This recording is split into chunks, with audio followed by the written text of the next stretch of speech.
Hepinize merhaba arkadaşlar. Bugün Adobe Photoshop dersleri 3. bölümdeyiz. Bugün imaj yerleştirme ve birleştirme yapacağız.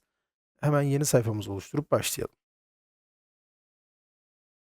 Evet, buradan yeni oluştur kısmına geliyoruz ve 1920'ye 1081 sayfa oluşturacağız. Çözünürlüğümüz 700 olacak. Evet, bu şekilde oluşturuyoruz. Sayfamızı oluşturduk. İki türlü yöntem ile fotoğraflarımızı veya imajlarımızı yerleştirebiliriz. Bunun bir tanesi sürükle bırak. Bu şekilde masa üstüne gelip fotoğrafı tutup hemen Photoshop programımızın içine sürükleyip bırakabiliriz. Bu fotoğrafımızı birkaç türlü düzenleyebiliriz, büyütüp küçültebiliriz. Fotoğrafımıza uygun ya da tuvalimize uygun hale getirebiliriz. Öncelikle mouse'un sol kliği ile birlikte basılı tutup sola doğru veya sağa doğru büyütebiliriz, küçültüp büyütebiliriz. Merkeze doğru büyütüp küçültmek için alt tuşu ile birlikte sol kliği kullanıp merkeze doğru büyütüp küçültebiliriz. Ve Ctrl Z yapalım. Bir tane daha. Şu an yüklendiği hali bu. Ekstradan şöyle bir bilgi de vermek istiyorum. Kontrol tuşuyla şöyle hafif bir perspektif de verebiliriz. Ama bu şu an kullanacağımız bir şey değil. Sadece gösterme amacıyla gösteriyorum.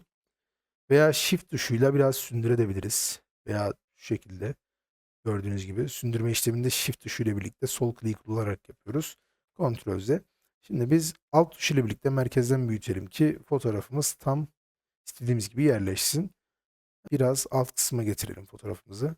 Bu arada Shift ile birlikte tutarsanız şöyle olduğu gibi ortada size bir kılavuz çizgisi çıkartır ve bu sizin için daha kolay yerleştirmenizi sağlar. Evet, şu an boyutumuz ideal ve bıraktık. Herhangi bir işlem yapmıyoruz. Enter tuşuyla yerleştirdik. Veya üstte gördüğünüz gibi az önce tik çıkmıştı. Şöyle Ctrl T ile tekrardan seçtim. Şu tike de basıp yerleştirebiliriz. Şimdi ikinci yöntem olan gömülü üyeleri yerleştir kısmını kullanacağız. Bunun İngilizce versiyonunu da kullanabilirsiniz. Hemen hemen bölümleri öğrendikten sonra çok basit bir şekilde yerleştirebilirsiniz zaten. Gömülü üyeleri yerleştir deyip logo 1'e ekleyeceğim. Bu logo 1 şu an JPEG bir fotoğraf. Bu JPEG bir fotoğrafı PNG'mişçesine kullanacağız. Daha sonra PNG'yi de kullanacağız. PNG transparan fotoğraf demek. JPEG transparan olmayan, yani arkası saydam olmayan fotoğraf demek. Bu şekilde yerleştirdik ve alt tuşu ile birlikte merkeze doğru küçülttük. Şu şekilde. Sonra aldık. Pardon. Şöyle yapalım. Sonra aldık ve sağ tarafa yerleştirdik. Bu şekilde. Tabii logomuzu şu işlemle, yani şurada çıkan, şöyle gördüğünüz gibi şurada çıkan hafif bir yön aracıyla da yönünü değiştirebiliriz. Tam tersi veya bu şekilde de şöyle çaprazla koyabiliriz. Ctrl Z tuşuyla tekrar eski haline getirdim. Veyahut JPEG'imizin üstüne gelip sağ tıklayarak buradan 180 derece döndür deyip tam tersine çevirebiliriz. 90 derece döndür deyip 90 derece saat yönünde döndür deyip dikey hale getirebiliriz veya tam tersi ne getirebiliriz. Şu an eski haline getirdim ve yerleştirdim. Buradan klavyede F7 tuşuyla birlikte katman bölümünü açıyoruz. Böyle yapalım, hafif sağ alalım. Daha net görünsün. Evet, burada logomuza bir şey vereceğiz. Katman bölümü ekleyelim diyelim. Pardon. Arkasını saydam hale getireceğimiz bir bölüm kullanacağız. Evet, katmanlar bölümünden. Ben buradan çoğalt seçeneğini kullanacağım. Şu an benim için uygun görünen o. Çünkü çok bir bozulma göremedim. Bu şekilde ekledik. Şimdi maske ekleyeceğiz ama farklı bir maske ekleyeceğiz. Dolgu maskesi ekleyeceğiz. Bunu da şu işlemle yapacağız. Hemen burada gördüğünüz işlemle tıklıyoruz ve alttan seçmeli renk kısmını seçiyoruz. Fakat buradan tekrardan katmanlar bölümüne geleceğiz. Hiçbir işlem yapmadan, yoksa işlemimiz tam olarak istediğimiz gibi olmaz. Hemen sol tarafa geliyoruz ve buradan böyle, evet, alt tuşu ile birlikte şurada gördüğünüz gibi hemen bir tane işaret çıkacak. Seçmeli renk katmanıyla logo 1 arasında böyle bir ince bir yer var. Oraya geldiğinizde alt tuşuyla birlikte şöyle bir işlem çıkacak. Şöyle bir şekil çıkacak. Buradan tıkladığınızda artık işlemlerimizi logo 1'e yapabileceğiz. Bunu alt tuşu ve mouse'un sol kliği ile yapıyoruz. Tam şu kısma geldiğimizde bu işlem ortaya çıkıyor. Daha sonra bu kısma çift tıklıyoruz ve buradan öncelikle sarıları halledelim. Sarılara geldik ve sarıyı şöyle hafiften sola doğru çektiğimizde gördüğünüz gibi şöyle yapalım. Pardon. Şöyle. Gördüğünüz gibi sarı kısım gitti. Şimdi aynısını siyahlar için de yapacağız. Siyahlar için yaptığımız şey şu olacak. Gördüğünüz gibi renk istediğimiz yönde değişmeye başladı. Tek renk haline geldi. Bu şekilde tek renk haline getirebiliriz veya şöyle daha da farklı bir hale getirebiliriz veya bu şekilde daha farklı bir hale getirebiliriz. Gördüğünüz gibi bu koyulu veya opakla diyeyim daha doğrusu. Opakla yüz yapabiliriz. Şöyle renk aralığını kendimiz biraz değiştirelim. Şöyle yeşil yaparsak bakalım nasıl duracak. Pardon. Şöyle. Evet. Gördüğünüz gibi şu an yeşil renk haline getirdik. Katmanımızı seçtik. İkisiyle birlikte. Şöyle büyüttük. Tabii şu an başka bir seçeneği kullandığımız için sanki motorun arkasındaymış gibi görünecek ama bu başka bir dersin konusu. Gördüğünüz gibi ikisini birlikte Shift'e seçip yani şu şekilde Shift'e seçtim, Ctrl T yaptım ve logomu seçmiş oldum. Şimdi bu işlem JPEG fotoğraf için geçerli. Bunun aynısını ama farklı versiyonunu PNG fotoğraf için de yapacağız. Hemen yumrugeleri yerleştir. Logo 2 yerleştir. Gördüğünüz gibi diğer fotoğrafa nazaran şu anki fotoğrafımız veya logomuz zaten kendiliğinden PNG. Bunu alt tuşu ile birlikte merkezden yerleştirelim şöyle. Bu şekilde. Şöyle kılavuz olarak alabiliriz. Boyutunu tam ayarlayalım diye. Aynen. Hemen hemen aynı boyutta. Ekledik. Tekrardan Ctrl C deyip tam üstüne alayım.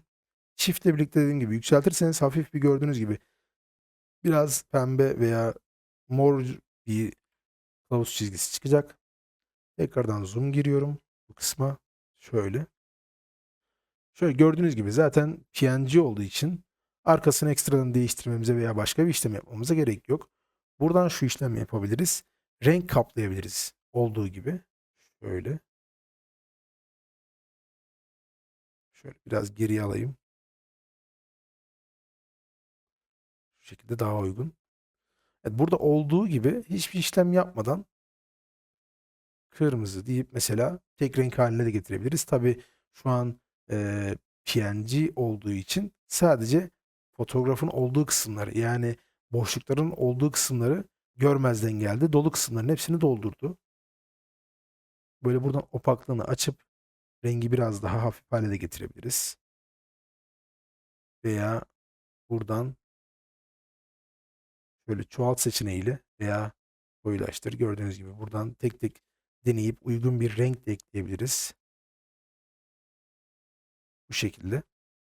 Farklı farklı kombinasyonları deneyip bize farklı bir renk de ortaya çıkartabiliriz. İstediğimiz rengi de ekleyebiliriz. Ve iptal dedim bu arada.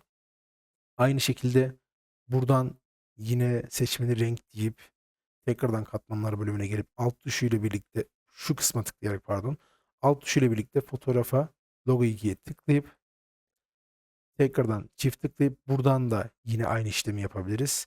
Gördüğünüz gibi sarılar deyip pardon siyahları çekiyormuşum. 0 diyelim hemen.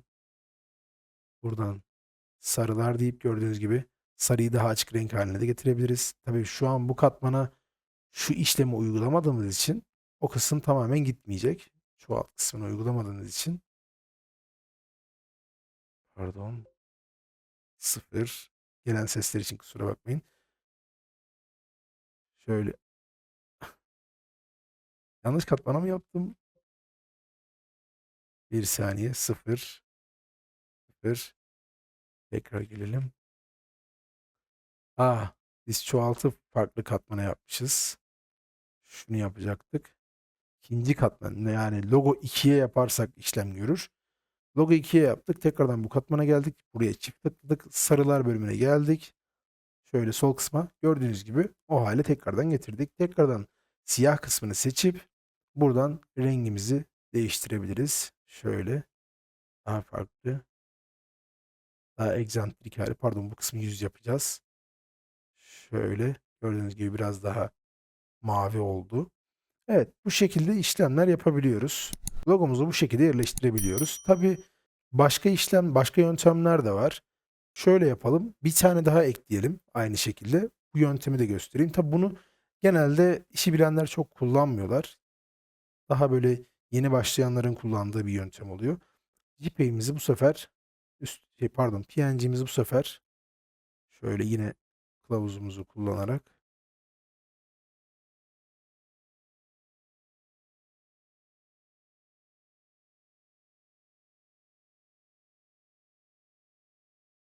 hemen hemen aynı boyuta getirdik. Tamamdır. Shift'le birlikte sol klikle yukarıya aldığımızda gördüğünüz gibi biraz hizalanmış olacak. Tabii şöyle yaparsak mükemmel olur. Yine bu işlemi de Shift'le yaptığım için mesafesini falan ayarlayabiliyorum çok rahat bir şekilde. Buradan logoyu en üst kısma alalım bir. Ona göre işlem yapacağız. Şimdi şöyle bir işlem yapabiliriz. W tuşuyla birlikte bu katmana zoom girelim öncelikle. W tuşuyla birlikte katmanın tamamını seçeceğiz bu şekilde. Şöyle gördüğünüz gibi seçtik. Tabii bunu başka işlemlerle de yapabiliriz ama şu an en basit yöntemini gösteriyorum. Şimdi bu kısmı seçtik ve yeni bir katman oluşturduk ve şöyle bir işlem yaptık. Bir saniye. Hemen fırçamızı elimize alalım. Şimdi buradan herhangi bir renk seçebiliriz. Tabii bu biraz Alt Shift Cap Lock tuşuyla yaptığım bir işlem. Şöyle pardon bilgiye geldi. Evet. Alt Shift Cap Lock tuşuyla pardon bu sayı veriyordu. Unuttum. Neyse bu biraz daha ilerleyen bir ders. Şu an tam olarak hatırlayamadığım kısa yollar var. Şöyle yapalım. Buradan rengimizi bu şekilde seçip veya şu kısmı şu an renk seçme aracım var elimde. Şu kısmı gelip yeşil seçebiliriz veya buradan veya şuradan seçebiliriz. Yani fotoğrafta JPEG'de kullanabileceğimiz bir rengi seçebiliriz. Tabii istersek kendi kafamıza göre de bir renk seçebiliriz. Şöyle buradan mesela ben yeşili alayım. Yeşili kullandık gerçi. Kırmızıya gelelim. Kırmızıyı alalım. Şimdi bu kırmızıyı aldım. Boyama aracı elimde. Alt tuşu ve mouse'un sağ kliğiyle sağa doğru çektiğimde gördüğünüz gibi fırça aracım büyüyecek. Bunu bir önceki derste de gösterdim. Sertliği için aşağı doğru çektiğimde gördüğünüz gibi sertleşmeye başladı. Biraz daha büyüttüm. Gördüğünüz gibi mouse'um şu an hemen hemen bizim logomuzla aynı boyutta. Katman 1'e renk vereceğiz. Bu şekilde. Gördüğünüz gibi hiçbir işlem yapmadık. Bu işlemi yapmamızın sebebi şu. Buradan şuraya geldiğimizde gördüğünüz gibi katman rengi değişmeye başlıyor. Bu şekilde bir işlem de yapabiliriz. Tabii bu en basiti artık yani bu işin en temeli diyebilirim. Şöyle yapalım. Yani bu işin en temeli diyebilirim. Bu şekilde ekleyebiliriz. Gördüğünüz gibi. Ama bu hani de diğerlerine nazaran bu böyle biraz daha hani çok amatör durdu. Yani çok amatör durdu. Dediğim gibi bu şekilde kullanabilirsiniz ama ben çok tavsiye etmiyorum. Bu da bir yöntemdir yani. Bir saniye. Evet az önce bir ara vermek zorunda kaldım. Kusura bakmayın. Evet dediğim gibi bu çok amatör bir yöntem. Yani bunu çok kullanmıyorum. Kimseye de tavsiye etmiyorum genelde ama hani bu da ekstradan bir yöntem yani. Eğer hiçbirini yapamıyorsanız evet size karışık geliyorsa bu şekilde ekleyebilirsiniz. Ve buradan opaklığını da ayarlayabilirsiniz şu şekilde. Daha hani ara bir renk de alabilirsiniz. Tamamen size kalmış bir şey. Evet, şimdilik benim bu derste renkler ve imaj yerleştirme konusunda anlatacaklarım bu kadar. Ha bir de şu kısım var, şunu da söyleyeyim. Bu Shift'le birlikte eğer şu kısmı yani alttakini seçerseniz veya şöyle yapalım. Bunlar birlikteydi. Evet, seçtiğimiz renkle logoyu birlikte Shift tuşuyla mouse'un sol kliğiyle birlikte seçtiğimizde buradan gruplandırabiliriz. Bize şöyle çok fazla yer kaplamasın diye şu kısımdan ikisini birlikte seçip Shift ve sol klikle birlikte seçip alt kısma geldiğimizde yeni grup oluştur dediğimizde bize gördüğünüz gibi grup haline getirebiliyor. Bunları karıştırmamak için mesela bu hangisiymiş? Maviymiş. Evet grup 2 yazısının yanına gelip çift tıkladığımızda şöyle isim bölümü açılıyor. Buradan gelip mesela mavi logo diyebiliriz. Bu karıştırmamamız için çok güzel bir şey. Bu şekilde hemen boş bir yere tıkladığımızda mavi logo ismini almış oluyor. Şurada da vardı galiba yanlış hatırlamıyorsam. adlandır diye. Şu an göremedim. Aynen şu an göremedim. Bu basit yöntemi zaten. Geri geldik. Yeşil logo yazalım. Orada var mıydı hatırlamıyorum ama vardı diye hatırlıyorum. Buradan yeşil logo kısmına yazdığımızda da gördüğünüz gibi logomuzu da ekleyebiliyoruz. Yani imaj yerleştirme 3. ders bu şekildeydi. Beni izlediğiniz için, beni dinlediğiniz için çok teşekkür ederim. Yorum, beğeni, abone olursanız gerçekten çok güzel olur benim için. Bir sonraki derste görüşmek dileğiyle. Bir sonraki dersi bir an önce hazırlayıp yetiştirmeyi düşünüyorum. Umarım keyif alarak izlersiniz. Teşekkür ederim.